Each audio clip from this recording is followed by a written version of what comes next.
This is Channel 2 News, coverage you can count on. Well, good Friday morning to you. One more round of snow showers, some valley rain showers out there, and then we'll start to clear things out. I'll have your forecast coming up. We saw a lot of crashes yesterday because of the weather. Likely to continue today. Roads are still wet. Details coming up in traffic. And there are chain controls on I-80 near Donner Pass. I'll show you what you need to look out for coming up. Man, we are on it. Those stories top your news right now at 6 o'clock. Good morning. It's Friday! We made it. I'm restraining myself. Good morning, I'm John Potter. I'm Andy Kapara. Thank you for starting your day with Channel 2 News this morning. Yeah, that's a first, I know, Kai. We're going to start with meteorologist Jeff Martinez because the weather is putting up a fight today. Hi there. Yeah, hey John and Andy. Happy Friday, everyone. One more round to go here for some morning showers out there. And then we do start to clear things up. But it's going to be a cold day today. Make sure you bundle up out there today with some very chilly temperatures. Here's the snowfall still happening at Mount Rose, where they did pick up about 3 feet of snow since about Wednesday. So great news for our ski areas. A lot of them are opening up already, so great. Here's the latest radar. Still some leftover showers, mainly up in the mountain areas, but snow levels have come down about 5,000 feet, so maybe some light snow up around Susanville and some of our north valleys. You could be seeing a few flurries out there. Not expecting any major accumulations for our valleys, but the mountains could certainly still pick up a few more inches, and that will make your travel difficult. Kai will talk about that coming up. Check out these amazing rainfall totals. Record-setting rain here. Look at Verdi since Wednesday. 5.5 inches of rain. Can you believe that? I've never seen that before up there in Verdi. Carson City, 4.5 inches just about, and around Lake Tahoe, almost 4 inches or so. And I had almost 2 inches on the west side of Reno up there around Summit Ridge. Watch how quickly this thing starts to move out. Here's 7 o'clock this morning. Showers starting to wane, and especially by this afternoon and evening, we'll really start to clear things out. But the weekend looking good, but coming up, we will talk about another storm on the way late Sunday into Monday. In the meantime, again, a cold morning, 42 degrees. You add a wind gusting to 30. That puts the wind chill factor, what it feels like, about 35 degrees here in Reno. So very cold. Look at Stead, you're down to the freezing mark. So you could see a few flurries out there this morning around our north valleys. Look at Truckee down to 32, and we have 43 in Carson. Again, that's without the wind, and we're going to see some gusty winds again today as that cold front moves through, gusts up to about 30, 35 miles an hour. So keep the coats handy and make sure the kids have their coats on at the bus stop. And our temperatures only in the 40s today. Coming up, more on your weather. We'll talk about the weekend in just a few minutes. John and Andy, have a great day. All right. Thanks, Jeff. We're going to check in with Jamie. She's out there on the roadways. But first, Kai Sisson. He has the latest on a morning commute. Hi there. Hey, Kai. Hey, John, Andy, hello. My eyeballs about rolled back into my head when John said he's restraining himself. Good morning, everybody. All right, yeah, tons of crashes yesterday. NHP went to about 20 of them.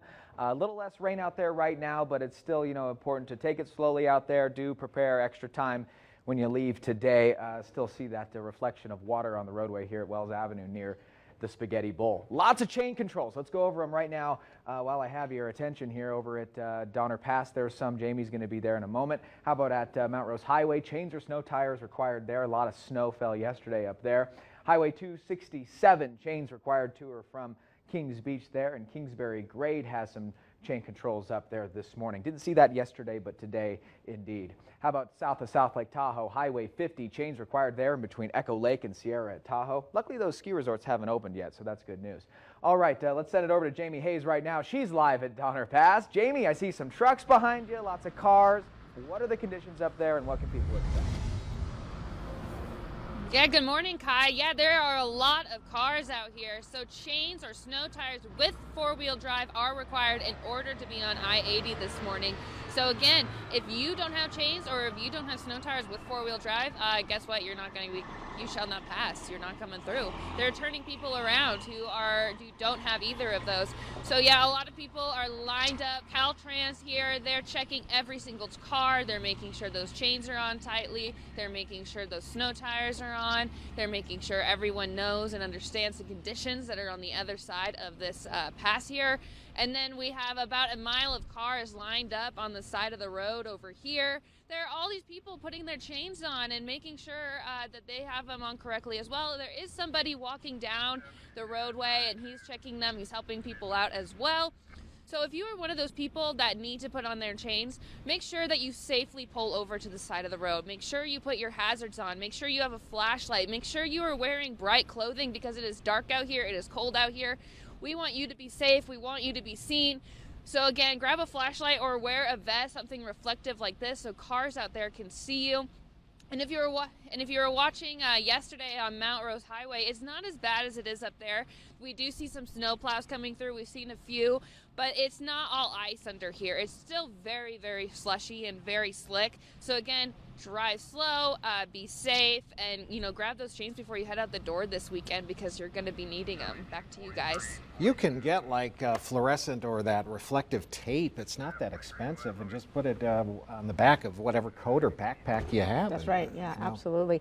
And because Jamie, not only is it dark, but of course the lights from the cars and trucks reflecting off of the wet roadways as well makes it even more difficult to see out there, right?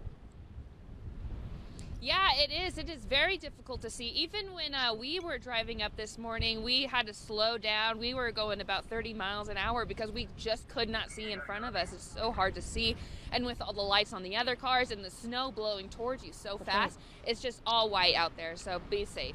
Okay, thank you for that live look there and those warnings. Absolutely. You forget, yeah, that the car in front of you blows snow toward your windshield too, so you keep that distance. Good early tips there. Strong winds also made for the perfect surfing conditions at Tahoe. That's right, surfing. We don't get it every day, but there is a growing community of surfers who do take to the Tahoe shores.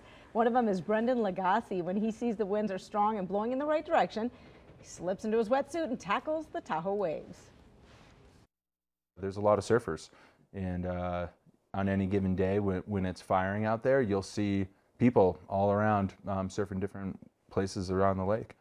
All right, it is important to add that these conditions are ideal for Lagasse and other longtime surfers, but experts say the strong waves are not for everyone. They need to know what they're doing and be safe out there. This is not an activity that I recommend any surfer from Southern California just go out and try. Yeah, you got to be a pro in those cold waters. Now, the storm did add 3 inches of water to the lake, so the federal water master says that they will be increasing releases to lower that water level. So take a lesson from a top-notch surfer boy, get a big board, but don't you treat it like a toy, and catch a wave, and you'll be sitting on top of the world. Hang loose. All right, the Weather Service also said that they lifted the flood watch. Remember we told you about that? It got lifted last night. Yeah, we did not see major flooding. There are ways, though, to monitor the floods ahead of time. The California-Nevada River Forecast Center updates conditions on our rivers and waterways online. There are charts showing levels on one side, forecasts on the other. The green dots are normal. Red is above the flood stage. The forecast gets updated in the morning and early afternoon. If it looks like flooding, the forecasts are updated more often. You can check it out yourself. We have a link on our website, ktvn.com. And rain, snow, or shine, you can check the forecast and the current conditions with our free Channel 2 weather app right on your phone. Download it from your Google Play or Apple Store. And whatever Sierra storms move through, turn to Channel 2 News on the air, online, Facebook, and Twitter for Storm Watch continuing coverage. We're storm crazy here. I don't know if you noticed that. Well, Jeff said it's going to start like, petering out soon, but it is cold today, so do bundle up. You're born with it or something. I don't know.